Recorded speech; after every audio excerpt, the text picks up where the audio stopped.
number 3 seed from the Southeastern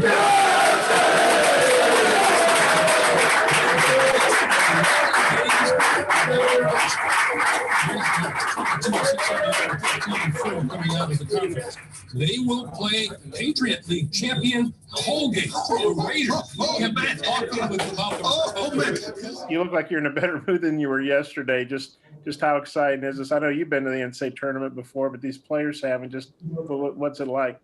No, I think everybody's really excited. I mean, it's so interesting. On the bus ride today, I was thinking about got to play in 2 NCAA tournaments. Was a part of 2 as an assistant coach in the 3 years that I was an assistant. This is now the 4th straight year as a head coach that I've been in it. So I've been a part of a lot of these, and every single one of them feels the same way when you see your name up there. And then every game's a challenge. I mean, you talk about Colgate at 14-1, and they got a great backcourt. Number 1, Jordan Burns is a guy that obviously runs the show for them, and 00. Cunningham and 13 Ferguson are 2 guys that we obviously are concerned with. And, this team, Colgate, can really, really score the basketball. They're second in the nation at scoring at 86.4 points a game. And they have an incredible assist-to-turnover ratio, second in the nation, and 8th in assists. So they do a great job of moving the basketball from side to side at 17.6 assists a game. And then their field goal percentage, they take great shots. They're 10th in the country in field goal percentage at 49.7%. And if you want to know how I know all this so soon, Coach Ruda had this thing nailed on who we were going to play. So we had a 5-hour bus ride where Coach Ruda was just hammering home Colgate. Can they please shut up over there? Hey, can you guys hold it down? Scotty. Hey, Coach, you got a lot of guys on your roster who are going to be playing in their first NCAA tournament, including Desi and Justin, and obviously your freshmen. And just how pumped are you for those guys to get this chance? I mean, I told them before, the show came on, number 1, what an honor it was to know that we were playing in this tournament. And you can never, ever, ever, as a player, as a coach, as an administrator, as a booster, as a former player, as an alumni or a fan, you can never take for granted how hard it is to get into this tournament. It's really hard. And so I don't take it for granted. And then to earn the seed that we earned, you play all year to make the tournament, and then you play to try to get the best seed that you possibly can. And now we know from this moment on, anything's possible. That's why it's March Madness, and crazy things happen. We've got to do the best of our ability to start preparing. It'll start with a Zoom tonight with our team when they're in isolation. We've already got a scouting report planned. We'll continue to add, depth to the scouting report as we become more and more familiar with Colgate, a really well-coached team.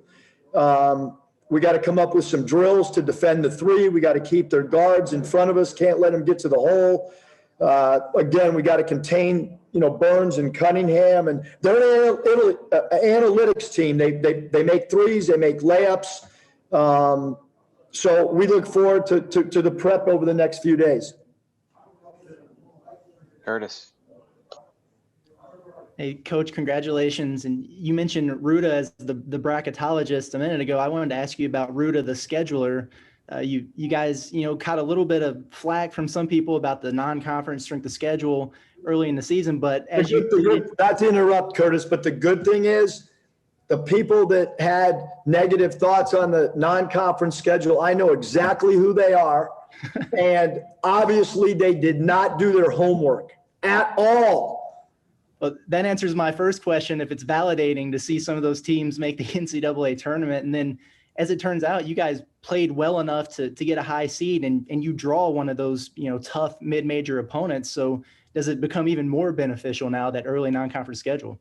Well, I think that, the bottom line is when your staff is sitting and you got a spreadsheet that's got, 100 teams, what you're trying to do is you're trying to find teams that can win their conference tournament. And look, there's, when you're at a place like Nevada, that's the way to get an at-large bid. And I think that the natural thing at a Power 5 is, well, let's just schedule other Power 5 and get 2 or 3 of those games. But there's a strategy to this, to think that we had 9 non-conference games, 4 of those teams are in this tournament. And then you add in the fact that, yes, we wanted to play some in-state schools, which we were able to. And then you think that we were supposed to play Oklahoma and Tulsa. We had a really good non-conference schedule. And again, I thought our staff, the crew that does all that, really spent a lot of time and did a great job on it. Jason? Coach, you talk about your schedule. They had to really piece their schedule together, it looks like, this year to get to those 15 games they played. How do you scout this team, knowing what you know about their offense, with them playing, multiple games against the same team over and over again? Yeah, I think all we can do is watch as much tape as possible. I'm fortunate that Coach Richardson brought a bike here that I can put in my room and just, pedal away. I'm sure I'll share that with you guys from my room tomorrow morning when I'm pedaling and watching some game tape, because I can't leave the room. So what better way than to burn calories and watch Colgate? Kyle? Hey, Coach, this program hasn't made a Sweet 16 run in a quarter century. You've made one before. You've led a team there. What does it take to win a couple games in this tournament? Yeah, I'm going to just say one thing. We got to figure out a way to beat Colgate. And to win a game in this tournament is so hard. Every single possession matters. And if we have any other folk, I don't even know who else is in the bracket with us. I just know we play Colgate. And that's really the only thing that any of us, meaning our internal group, everybody else can have fun with the bracket. I'm sure my daughter will be filling one out. My wife will fill one out. My son in San Diego, who's on his way to Indianapolis, will be filling one out. But I'm going to worry about how do we beat a team that can really score the basketball and is a dangerous offensive team and a team that switches up its defenses a lot. How are we going to win the game? I don't even know what day we play. And I think Desi's smile kind of said it all. Half your roster is from this state, Coach. Do you have a sense kind of what it means to those kids who grew up here and watch this team, to see this team, achieve something they haven't done since the 90s?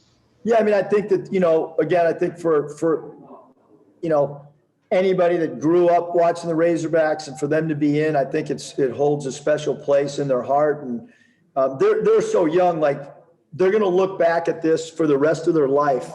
I can picture every moment, my freshman year when we went to a tournament and played Princeton in the Palestra. To this day, I'm 57 years old, and I can tell you the meals we had. I still have a text thread with 8 of the guys that were on that team with me. This is going to be really special for all these guys, because, again, you mentioned not many of them on this roster have been to a tournament, and it's hard to get into. Bob, you want to wrap us up with Muss? Yeah, Eric, Jalen Tate should have gotten to play in this tournament a couple times already, but he didn't get to because of injuries and then last year's cancellation. How happy are you for him? I know he's had some foul issues the last few games, but just what's he brought to the team this year? What's he done for you? Yeah, I think Jalen's been awesome defensively. He gets the toughest assignment every night. He's had some scoring nights where he's kind of carried us if we've sputtered offensively. But I think his biggest thing is just being a leader in the huddles, being a leader at halftime, being a leader pregame.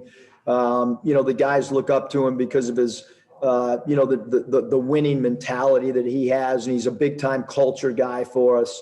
And he and Justin are 2 guys that I think certainly all of us, including the coaching staff, looks for from a stability standpoint, both in-game and then outside the lines as well. When Justin got hurt, were you thinking like, man, this is really going to screw the season up?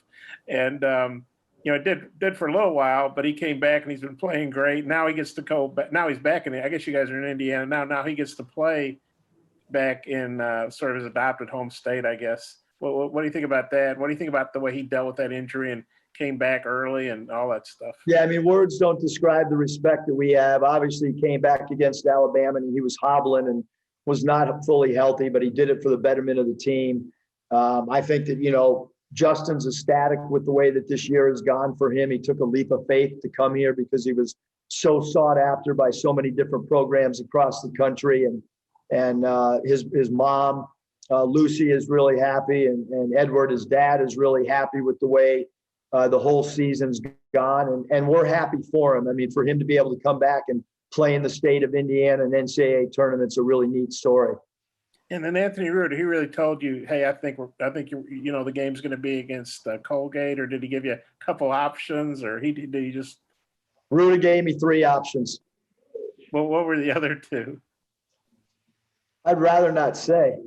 Okay, but I mean, were you confident he knew what he was talking about? Oh yeah, I've been studying this stuff. I got all these notes right here. I have had notes upon notes sitting on the bus. I don't know if you can read that, Bob, but we got him right. There's that depth chart. I can read a little bit. My eyes are, you know. I might text you who the other. And actually, Hunter Yurachek, he also set his prediction a few hours ago. I got to go back and review and see if Hunter was right. If he is, Mike Kaywood will hit you guys with Hunter's prediction if he was right.